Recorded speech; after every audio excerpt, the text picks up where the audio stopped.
Hello, Fredbear's employee, and welcome to the endoskeleton part maintenance training tape. You're viewing this. Chances are one of the animatronics has malfunctioned, and specifically an operating part of the endoskeleton. Don't worry, this happens quite often and is fixable. Today we will go over the Fredbear animatronic and replacing the broken jaw. This guide works on any other part, following the same steps described. Let's begin. In order to access the endoskeleton jaw underneath, we must first take off the costume jaw over top. Next, locate the malfunctioning part. Now that we have found the jaw piece, we must carefully but firmly remove the jaw from its bearing and put it to the side.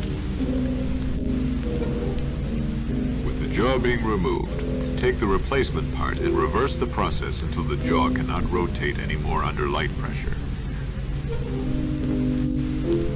Great. Now all that is left is to locate the socket on the jaw and press firmly on both sides of the costume jaw to put it back in place.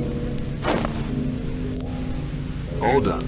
The animatronic is ready to go out and perform.